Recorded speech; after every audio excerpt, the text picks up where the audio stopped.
consideração por você, mesário voluntário. Vai oferecer toda a segurança para que você exerça essa função importantíssima para a nossa democracia. Seja um mesário voluntário. Se você não faz parte do grupo de risco para o coronavírus, entre no site do Tribunal Regional Eleitoral do seu estado e veja como fazer sua inscrição. Você receberá tudo o que a lei prevê: alimentação, folgas, treinamento online, equipamento de proteção e materiais para esterilização. A Justiça Eleitoral conta com você. Seja um mesário voluntário. Entrando no ar pela Futura FM, o programa HCI Saúde. Apresentação: Nilda Bittencourt.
você.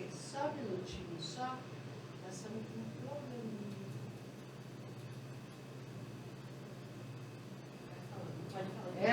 Então tá. Gente, um bom dia para todos vocês. Entrando no ar pela Futura FM, o programa HCI Saúde. Hoje é um programa especial, porque geralmente a gente se encontra toda terça-feira, às 11h40. Mas, devido à agenda bem complicada, agora está tocando a entrada, né? Você quer que eu pare para você? A gente começa tudo de novo. A gente marca todo mundo escutando. Então tá. Então está todo mundo escutando. Então deixa eu apresentar aqui meu querido amigo, nosso convidado de hoje, Dr. Floriano Pardo Calvo. Ele é mastologista. Dr. Floriano, bom dia, seja bem-vindo. Bom dia, doutor. Seja bem-vindo. Bom dia aos ouvintes da Rádio Itajubá. Obrigado pelo convite. A gente que agradece muito, sabe que problema de agenda de médico é uma doideira, hein, doutor? Mas sempre dá um jeitinho, né? Tem que ter um tempo livre de vez em quando para algumas coisas diferentes. É mesmo, ainda mais para falar de um assunto tão importante como este, né, doutor? Sem dúvida nenhuma. Câncer de mama. Ô, doutor Floriano, vamos conhecer um pouquinho a sua pessoa, de onde que o doutor é, veio de onde, formou onde? Eu vim de Presidente Prudente, que é interior de São Paulo, há muitos anos atrás, porque eu entrei aqui na Faculdade de Medicina aqui em Itajubá em 1980. Esse ano a gente estaríamos comemorando 35 anos de formado. Só que, infelizmente, iríamos fazer festa esse fim de semana, que seria um feriado prolongado, mas infelizmente pelo Covid a gente não pôde, teve que suspender todas as festas. Vamos fazer ainda, mas daqui uns dias. Ô, doutor, outra coisa, da sua turma, o doutor Líbio foi da sua turma? Não, Líbio na época já era meu professor. Ah, já era o seu professor. Era que não pode contar muito, né? Que senão vai ficar falando que ele já tem idade, aí ele não pode. Nossa, ele fica bravíssimo. Sem dúvida. Mas ele continua lindo. Ô, doutor, vamos aqui, antes da gente entrar no assunto, tem várias manifestações aqui desde ontem. A Neuza Bittencourt está mandando um abraço, Carolzinha Bittencourt, excelente profissional, Ângela Souza. Tudo queridos, né? Doutor Floriano, excelente profissional, Ellen Aguiar de Assis, parabéns, doutor Floriano. Falou comigo na época. Fernando Moraes, sem palavras para descrever esse médico, Floriano Calvo, não só um excelente profissional, como uma pessoa que nos acolheu super bem no momento que mais precisamos. Só tenho gratidão.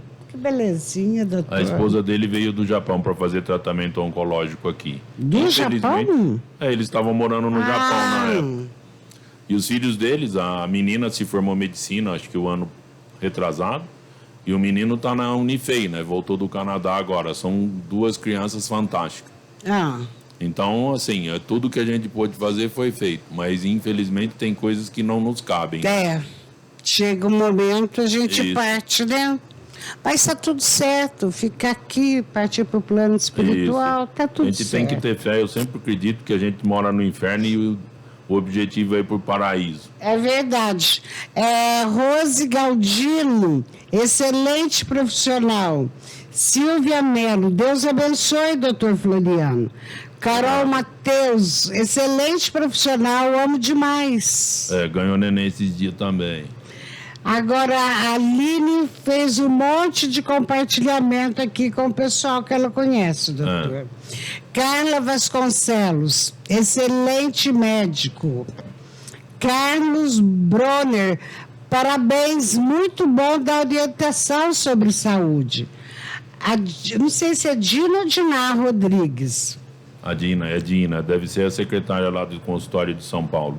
Sou suspeito de falar do doutor Floriano, sou secretária dele há quase 12 anos. Então, você vê. Excelente profissional.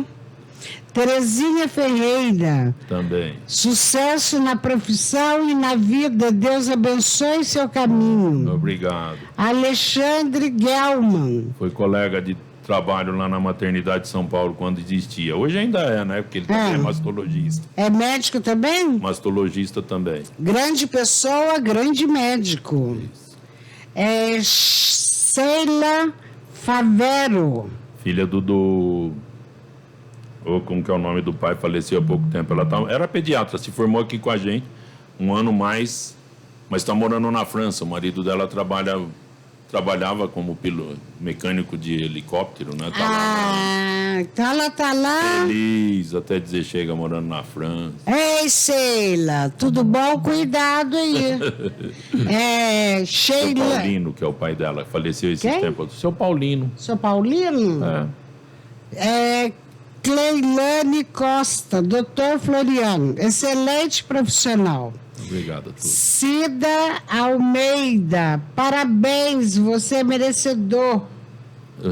Nossa, doutor, fã-clube, hein, querido? É isso. Graças a Deus. Aí, Maravilha. doutor, acho importante ler para o médico ver que todo o trabalho dele tem um reconhecimento. Você vê que tanto o homem quanto a mulher manifestaram aqui nas redes. Obrigado a todos. E isso é muito bom. Ô, doutor, mês de outubro rosa, é o mês que é dedicado à mulher, mais especificamente ao câncer de mama. Por que foi escolhido esse mês, doutor? Tem alguma coisa a ver ou foi aleatório? Eu acredito que foi aleatório, porque ele começou nos Estados Unidos e instituíram esse mês, não tem um motivo assim, mas foi escolhido outubro, para ser um mês para tomar cuidado ou estar atento aos acontecimentos e à prevenção do câncer de mama, né? E aí foi instituído no restante o Brasil seguiu e a Europa também. Ah, tá. Ô, doutor, quem deve fazer a prevenção de mama ou do câncer de mama? A gente sempre tem que lembrar que a incidência maior do câncer de mama é na mulher, é o principal fator de risco, porque ela tem mama. O homem existe, mas é coisa mais rara, não é impossível. Então, toda mulher que deve ser feita, segundo as nossas sociedades, né, deve ser feita a partir dos 40 anos a mamografia. O exame clínico vai ter que fazer parte dos exames da consulta ginecológica normal habitual. Aquela palpação que o médico faz. O autoexame eu levo hoje mais em consideração, porque a gente sempre tem que pensar em diagnóstico precoce, ou achar precocemente, achar cedo, para ter chance de maior possibilidade de cura. Então, o câncer inicial, quando ele é achado, a gente consegue tratar ou curar praticamente em 98% dos casos. E aí a gente fala assim, é melhor cedo do que tarde demais, tá certo? Então, quanto antes fizer, melhor. Então, nas sociedades hoje, a gente fala que toda paciente deve ser submetida a um exame clínico, conforme a consulta ginecológica preconiza, e depois dos 40 anos a mamografia. O Sistema Único hoje está falando que tem que ser feito após os 50 a cada 2 anos. A gente sempre vai discutir que existe uma chance, ou 15% dessas mulheres que não vão ser fazendo um diagnóstico precoce, deixando para fazer depois dos 50. Então, a gente tem feito a partir dos 40 anos a mamografia anual. Doutor, eu na minha santa ignorância imaginava que toda mulher que tivesse a sua iniciação sexual deveria fazer a mamografia. Não tem nada a ver a vida sexual. Não tem nada a ver. Contanto que hoje a gente tem visto pacientes que fazem exame de mamografia antes dos 25 anos, não é indicado, porque a mama é densa, acaba o exame não servindo para nada, tá certo? Não tem indicação. Depois dos 25, às vezes pode ser feito, mas não tem muita indicação. A gente acaba avaliando assim que o ideal sempre é passar em consulta médica e ver qual é o melhor exame. Às vezes não é a mamografia. Então pode ser ultrassom, a ressonância, mas que não são os exames principais para o rastreamento ou diagnóstico precoce. Ô, doutor Floriano, o senhor aconselha a mulher a todo dia fazer a palpação na sua mama? Todo dia não, Não? mas eu... Olha, eu que já estou até palpando. Não, todo dia não, mas é importante o autoconhecimento, porque tem vários outros sinais que a gente não consegue ver em exames, que é o que a gente usa para fazer o rastreamento, que são os exames indicados para, igual a mamografia, ultrassom, a ressonância, que às vezes não aparece, ou tem as alterações que são chamadas de intervalo. Então é importante o autoconhecimento para ver o que modifica. Mas a gente sempre aconselha fazer o autoexame em determinados dias ou períodos do ciclo menstrual, quando ainda menstrua, ou depois da menopausa, em estabelecer um dia ou um período. Porque todo dia fica parecendo aquela coisa de construção. Não, fica parecendo construção civil, né? Que a gente passa na frente, parece que os pedreiros estão sempre conversando e não parece que não fazem nada. Se você leva um período, você vai ver que muda bastante. Fala, nossa, como está indo rápido, ou mudando. A gente sempre tem que lembrar, apesar de ser outubro e falar do câncer de mama, mas tem outra doença que a gente acaba não computando em estatística, que é o câncer de pele. Então você fala assim, quem que acha o câncer de pele, o melanoma, que é uma doença grave, acaba sendo a gente mesmo se olhando ou se observando determinadas alterações que acontecem no nosso corpo. Tá certo? Então, vai lá, que é importante o autoconhecimento, que é o autoexame, eu acredito que sem dúvida nenhuma. Gerou dúvidas, não tem que pensar duas vezes, vai procurar o esclarecimento, procure o médico. Ô, doutor, e a mulher depois de 60 anos? Então, o câncer de mama é uma doença que vai aumentando com o passar dos anos, tá certo? Quanto mais idade, mais chances de ter. Então, por isso que a gente sempre preconiza que tem que ficar fazendo os exames de rotina. Tá certo?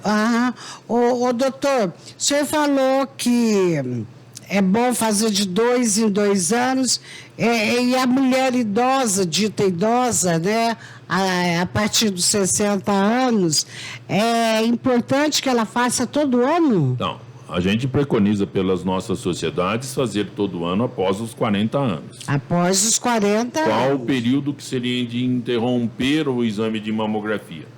A gente vai falar que é até os 69, 70 anos. Só que hoje a gente começa a ver pacientes que estão vivendo 80 Isso. com muita saúde. Então você fala assim, a gente prorroga. A gente tem várias pacientes aqui no consultório que chega, doutor, eu quero fazer, porque eu estou bem, não sinto nada, mas eu quero fazer. Porque quantos anos a gente vai viver, a gente não sabe. Vai chegar no 100, hoje não é tão difícil de ver paciente com 90, 100 anos. É diferente daquela paciente que você vê que tem um Alzheimer, que não tem tanta perspectiva, ou que tem outras comorbidades que você fala, é provável que ela vai morrer de qualquer outra coisa que não seja o câncer de mama. Então você fala, poderia antecipar ou parar de fazer antes? Claro que pode. A gente vai preconizar, o SUS fala para fazer a partir dos 50 anos, a cada 2 anos.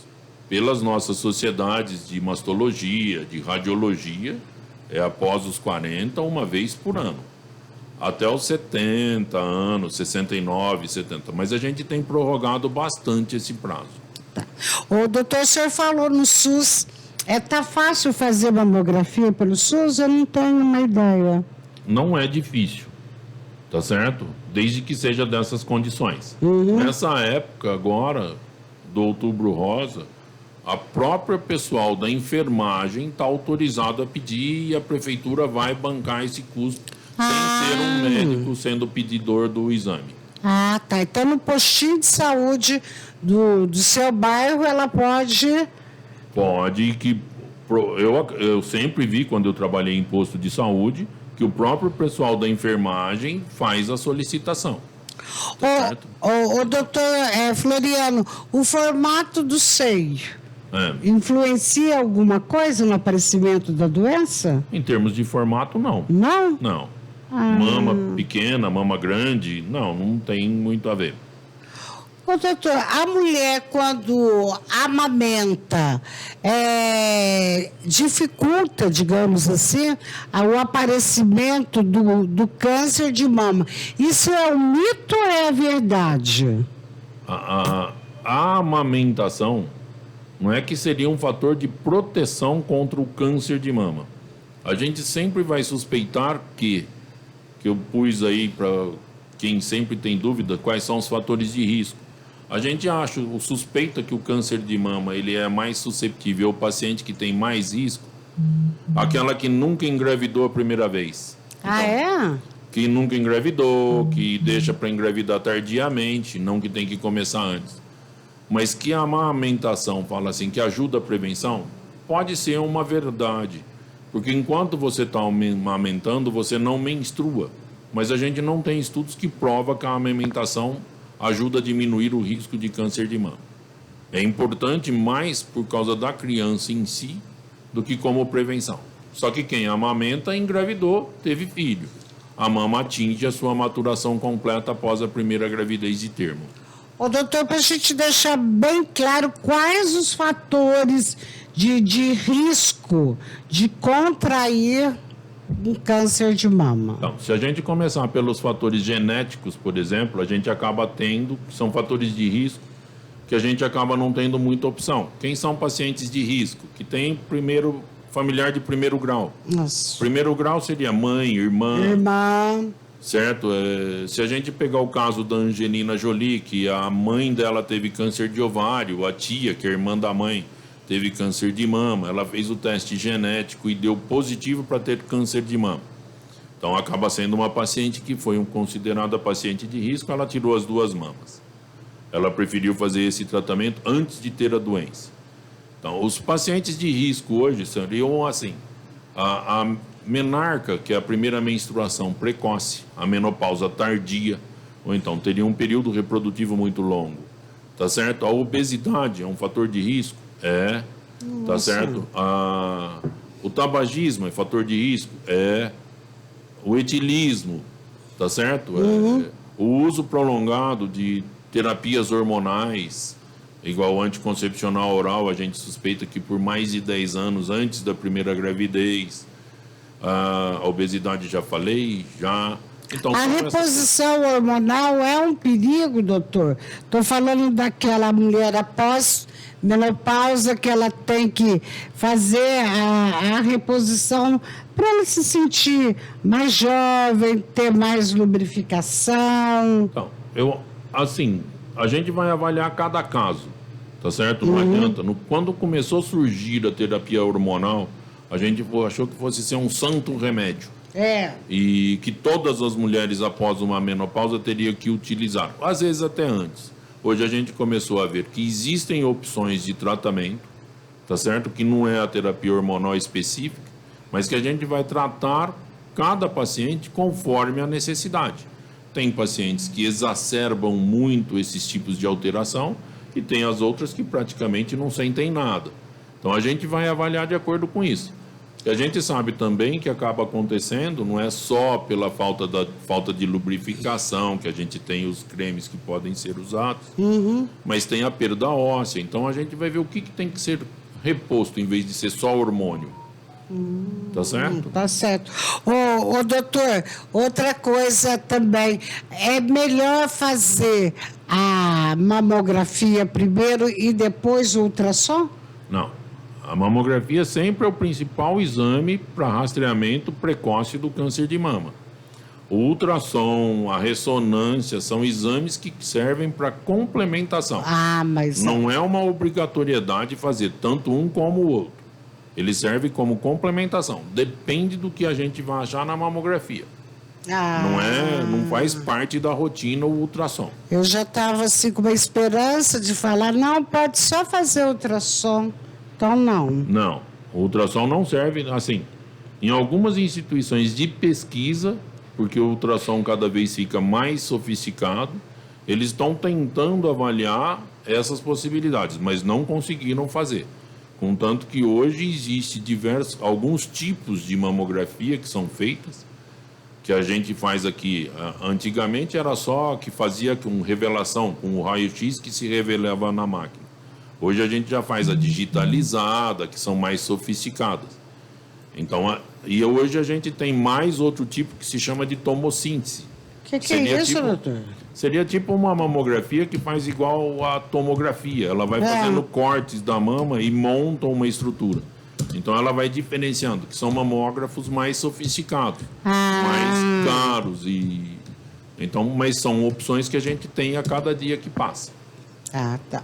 Ô, doutor, quem tem câncer de mama, a possibilidade maior de ter câncer de útero, ovário, essas coisas todas? Então, o câncer de ovário a gente suspeita que ele está relacionado com, tá certo? Mas não é por causa disso que tem mais possibilidades de ter câncer de ovário ou de útero. O útero é uma outra instituição diferente do câncer de mama.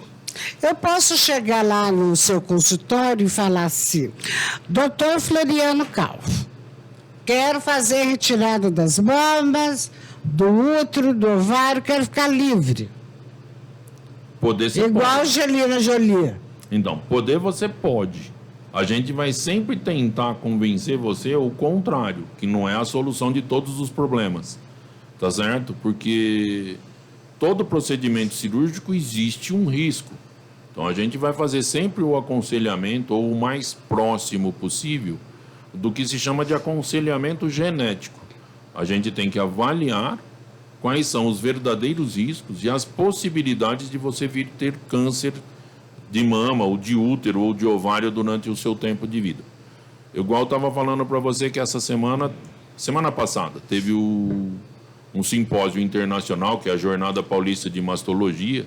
Eu acho que é um dos principais congressos que a gente está tendo aqui no Brasil. E eu achei interessantíssimo, porque vem médicos de todo lugar do mundo, né? Estados Unidos, Europa, Argentina, que a gente tem bons profissionais também, e dão aulas. E agora, dessa vez, não precisou reunir em lugar nenhum, né? Montaram um estúdio e os caras falavam dos Estados Unidos por causa da Covid e apresentam as aulas. E uma das palestras que eu achei interessantíssimas é exatamente discutir assim, quais são as pacientes, que é o que eles estão estudando muito hoje, que tem um risco maior e que precise fazer mais um rastreamento mais adequado, mais próximo. Porque você fala assim, às vezes uma paciente tem alto risco, tem que ser submetido a mais exames. A outra, por que a outra vai ter que ser submetida a um tipo de exame se ela tem menos risco do que a outra? Tá certo? Então, estão tentando estudar esses tipos de coisa. Então, chegar e falar assim, quero tirar a minha mama. A mama a gente sempre tem que pensar que hoje é o órgão, é a comissão de frente da mulher, vamos dizer, é o símbolo da mulher. Então, você fala assim, vou tirar a mama. Vai ficar igual ao original? Não vai. A prótese, a gente tem que lembrar também que é uma coisa que é fria. Você fazer uma cirurgia para uma paciente que tem baixo risco de ser câncer de mama e ela sofrer as consequências, porque falar assim, pode ter infecção? Pode. Pode ter necrose de complexo areolo-mamilar? Pode. Pode dar rejeição de prótese? Pode. Tá certo? E você fala, mas eu não era doente. Agora eu fiz tudo isso. E se for uma paciente jovem, se tirar os ovários, ela entra na menopausa. Você acabou de perguntar. Se ela entrar na menopausa, ela vai sofrer todos esses sintomas da menopausa, tirando os ovários. Tá certo? Ela vai sentir? Vai, porque você tirou os ovários, que são os produtores dos hormônios. Então você fala, tem indicação de fazer? A gente não sabe o que a Angelina fez com os ovários dela. A gente sabe que ela tirou as mamas e fez reconstrução. Mas ela fez o teste genético. Então hoje a gente tem feito o estudo genético. Quando pode, a gente tem feito esses testes, que são chamados testes genéticos, que você faz a marcação de diversos genes, tá certo? E vai ver quais são os riscos. Se tem pouco risco de vir ter a câncer, vamos fazer os rastreamentos normais, tá certo? Sem essa preocupação toda. Ô, doutor Floriano, como é que está o índice de câncer de mama? Retrocedeu um pouquinho?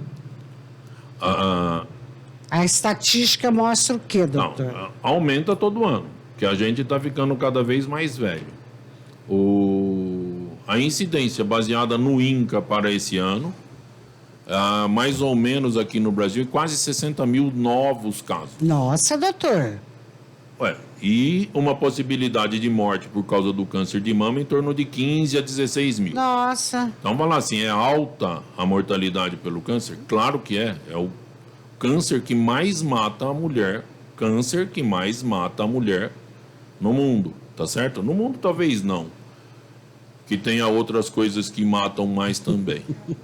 Mas se você pegar a estatística que eu tenho, que eu levantei, em 2018, a incidência de câncer de mama de novos casos ficava a 2 milhões de pessoas no mundo.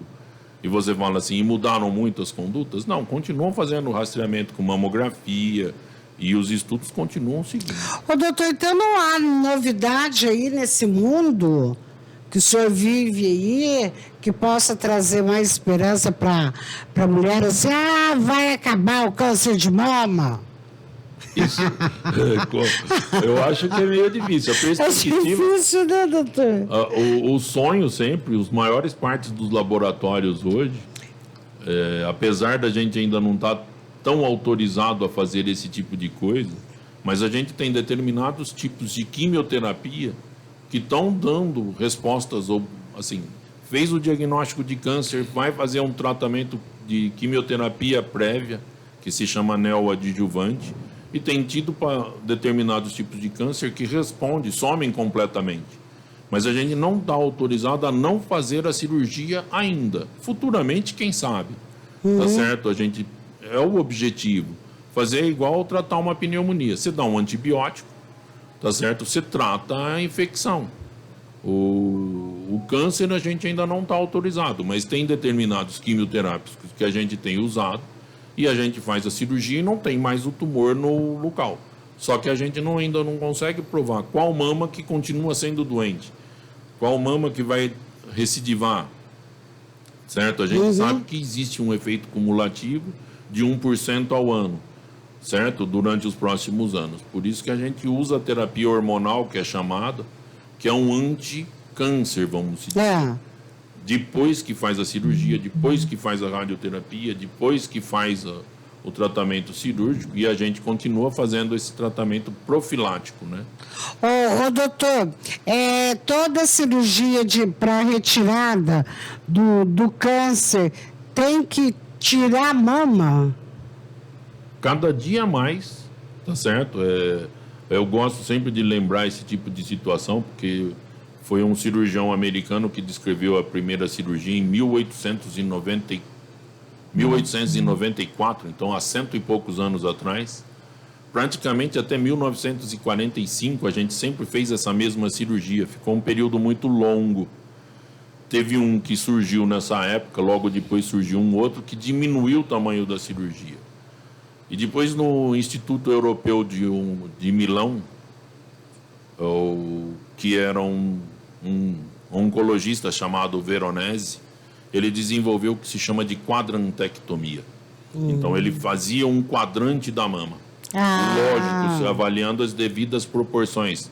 Tamanho mama, tamanho tumor. Tinha determinadas restrições.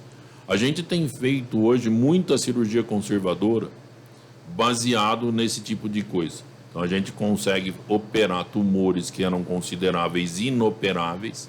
A gente faz a quimioterapia, regride esse tumor, a gente consegue fazer essa cirurgia conservadora após.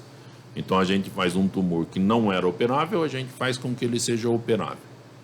E faz as complementações do tratamento. Então hoje a gente tem diminuído o tamanho das cirurgias. Acabam ficando grandes dependendo da paciente. Fala, eu tenho câncer nessa, eu quero tirar a outra. Então você faz a mastectomia aqui, põe prótese, tira a outra, faz a reconstrução. Sempre desse jeito, que é o que a gente tem tentado fazer. Ô, doutor, todo tratamento da quimioterapia, ele tem que ser acompanhado pela radioterapia? Quando a cirurgia é chamada de conservadora, tá certo? A radioterapia a gente tem determinadas indicações. Quando tem lesão de pele, quando tem lesão de tórax, a gente faz. Ou depende do número de acometimento dos gânglios que são chamados axilares, que é levado em consideração como sendo o primeiro local de metástase. do câncer de mama, né, no caso. Ô, doutor, para a gente finalizar o nosso programa, aí a mulher operou, fez assim, a cirurgia, foi tudo um sucesso, zerou. Mas tem um perigo? Como é que você tem uma palavrinha que vocês usam, então, tecnicamente falando? A gente suspeita que a chance ou o risco maior de recidiva são os primeiros 5 anos, tá certo? Então, após a cirurgia, a gente tenta fazer um controle de exame clínico, principalmente, a cada 3 meses ou a cada 4 meses, nos 2 primeiros anos. Depois dos 2 primeiros anos, a gente faz semestral até completar 5, com mamografia anual. Tá certo? É o que a gente faz o acompanhamento. Quando eu comecei a fazer mastologia, a gente fazia um monte de exames que a gente viu que era desnecessário. Tá certo? Porque chamados de estadiamento após o câncer. Que fazia tomografia de tórax, tomografia de abdômen, ultrassom de abdômen e pélvico, raio-x de tórax, cintilografia óssea. E a gente começou a ver que isso não tem muita importância. Então, a gente tudo depende da sintomatologia, mas o controle clínico é feito nos 2 primeiros anos a cada 4 meses, depois a gente passa a fazer a cada 6 meses com mamografia anual. Legal. Bom, doutor, quem quiser conversar com o senhor, você tem consultório, a pessoa pode procurar? Hoje a gente tem atendido tanto no Hospital Escola, tá certo? Que é o Hospital de Clínicas de Itajubá, como no consultório que é na Clínica Amiga. Se for pacientes que for de fora, eu atendo em São Paulo ainda um pouco, e aqui em Guaratinguetá, na clínica que se chama Acerto. É que surgiu a oportunidade uma vez e acabei indo e foi ficando. Foi ficando. E é um serviço muito bom. O doutor, tem aqui Dips Spor Pereira. Não sei se o senhor conhece, DISP, da Unisa, Educação Física, enfim. Tá aqui, tá mandando bom dia. A Ângela Souza também tá por aqui. Mas vamos mostrar essa boneca que chegou aqui? Essa boneca que chegou aqui? Essa boneca linda que chegou aqui, veio buscar o papai, doutor Floriano, Nicole. Dá bom dia aqui para nós. Boa tarde já, né, Nicole? Boa tarde, gente. Tá tudo bem, Nicole? Vou até tirar a máscara aqui. Tá tudo ótimo. Fala bem pertinho aqui, ó. Tudo ótimo. Que bom, muito orgulho do papai. Muito. Meu mastologista e meu ginecologista também, viu? Muito orgulho da filha, porque agora também está no 3º ano de medicina, então... Você vai seguir essa área do seu pai? Não sei ainda. Mas... Vamos ver, né? Eu acho que vai, porque você estava respondendo aí, doutor? E ela falando assim... E ela comentando ali. Olha só que danadinha. Eu pesquisei bastante a semana passada, porque eu falei sobre isso no meu Instagram. Então, eu sei a epidemiologia. Você está dando dica aqui também no Instagram? Quem quiser... eu acho que é muito importante essa conscientização.